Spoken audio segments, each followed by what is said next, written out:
So, like purple metrics, customers can see, for example, if like the LinkedIn post from their founder drove more Google searches, which then drove lead conversions or sales. And you're essentially giving data on like how long this ripple effect takes to happen for customers. To me, like, this feels really hard to do. Like, a lot of folks claim to be able to do this, and, like, seeing the relationship between a post and website traffic is pretty clear. Even though LinkedIn doesn't have, like, links all the time in the posts, you can still see source traffic, but modeling the delay feels nearly impossible, like, especially in B2B. Are folks just better off asking, "Where did you hear about us?" on a form? Are you also including qualitative data in the data that you're sharing with customers? Maybe chat about that a bit. Well, we shifted from that product, right? So Right. I, I have a strong opinion. But but yeah, you can always ask people as a way to fact check, let's say. But when you ask someone, you'll see what has the higher memory structure in their head. And sometimes they just mark anything because I know it's just so much, right? And you go like, yeah, whatever my Yeah, friend told first answer at done. first. Yeah, sounds like LinkedIn.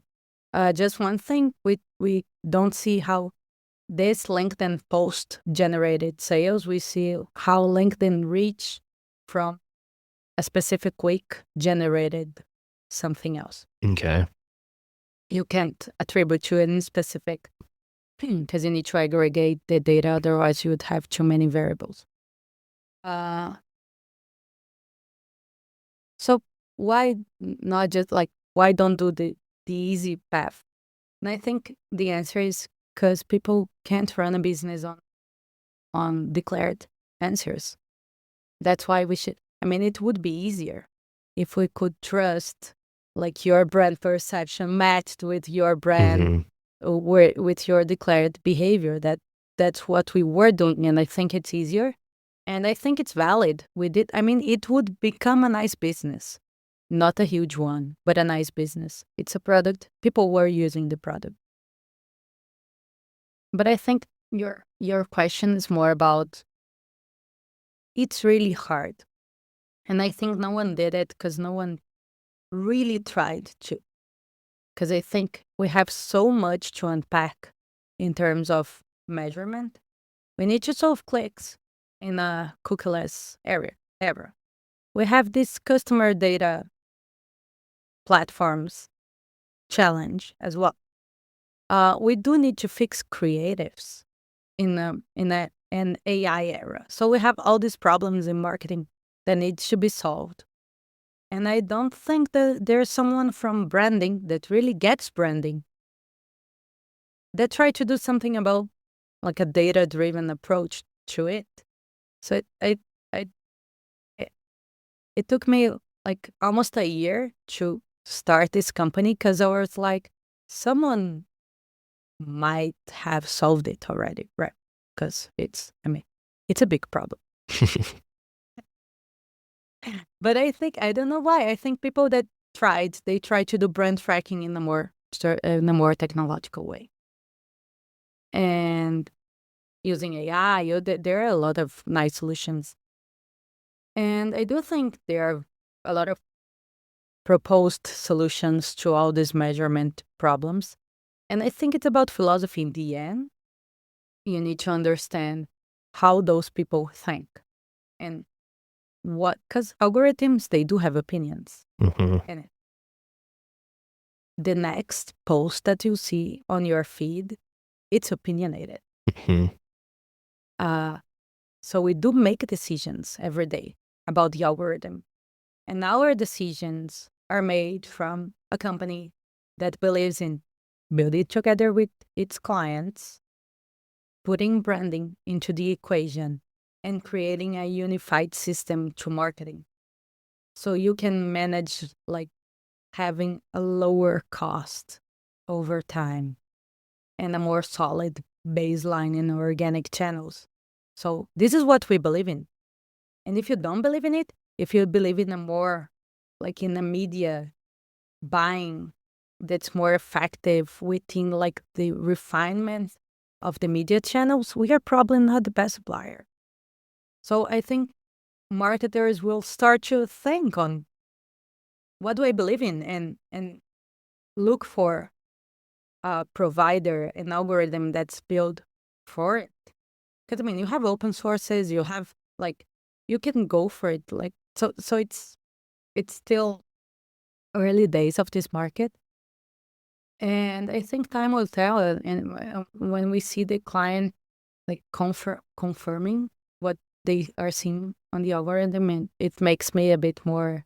I remember on early days, I was like, I went to our like lead data scientist lead. I was like, would you like? I know the algorithm is saying to do that, but would you do it if you were the CMO? Yeah. Would you? What would you do? And he answered, no, I wouldn't. I'm like, Huh. fuck. Shit. Shit. What happened? And then he went on to say, look, I believe the algorithm is 100% right. But I think you might reach the same with less shift in marketing, like the Hmm. same, like very similar result, changing a little bit less. But then you wouldn't have to, because when, like, it's easy for an algorithm to say, take it from Google and put it on TikTok or on out of home, like billboards. It's a different team. It's a Mhm. different agency. Yeah, yeah. It's a different everything, like a Yeah, different campaign. So it's not that simple to yeah. shift money around. It's not like my investment banking, whatever, that I can just buy Bitcoin, it's not like Mhm. that. So, and that's when we developed something that we call baby steps. So there is a safety lock in the algorithm that doesn't show the entire shift it proposed. Hmm. And it shows like part of it. So the marketer can shift like money, and then the algorithm will learn and improve the recommendation for the next week. So I think it's a process of evolvement and building together. Like that's something that we ask, like I asked him, but we could ask our clients and we see how they react to things and we input that into the algorithm. So we'll get better over time. And I think the entire market will get better. Very cool. I'm curious to ask you, like, how white box is the algorithm? Is it like a Mhm. black box? Maybe you're thinking about this already, but like, I think the future of this space is allowing your clients to have a conversation with the algorithm. When it Mm, suggests something, you get to have a conversation. Like, all right, why? Like, unpack why you're suggesting we shift everything to out of home. mm, Show me the data points behind that recommendation. And if I give you a bit more context on the legislation that just came out locally mhm, on that might have triggered that thing, or like there's this economic shift that's maybe like Trump in the US said this on Truth Social, mhm. like giving it a bit more data and then seeing like having that conversation going back and forth. Maybe you're thinking about that already, but like, I am. It's interesting your point of view, and I am in a slightly different way. I think we will have more conversational front end UX to explain, and we do it right. So when I see some like this baseline pick, what happened is that our CS team went to talk to the engineers, and they were like, "What the fuck?" And the data scientists went back and said, look, the data is correct. yeah. And then they were like, all right, let's talk to the client and see if it makes sense. So I think this what's going on. And the algorithm will probably answer, look, the data is correct. I mean, you don't have missing data and it's consistent and like it will provide you with some answer. But I think uh, something that annoys me is that the algorithm is blind. Hmm. It doesn't know what goes on Instagram. It only knows it had more reach or more likes, and then that it probably sold more, brought more leads on. So I'm thinking about ways to inputting this data into the algorithm, but I think it needs to be in a more systematic way. I don't think it will be Phil telling the algorithm that Trump said something. Yeah. I think it will be more like what happened there in a more qualitative way, but doing it automatically. So that's what I'm testing in our lab right now.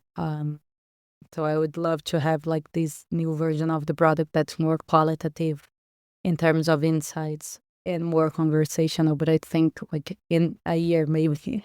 I don't think it's a short-term thing. And I do think that sometimes, Trump will say things and it will shift the economy and a war will start and it will shift the economy. And if you think about it, when I use any prediction algorithm, that happens, right? So if I get into a car to a road trip, like if I go to the next neighborhood, it will probably be very accurate, Waze or Google Maps. But if I'm going to a different city, if I'm driving 100 miles, a couple 100 miles, it will probably be somehow wrong. But I'm okay with that because I know that's the prediction from the time I went out, and that's what I wanted. And I understand if something happened on the road on the way.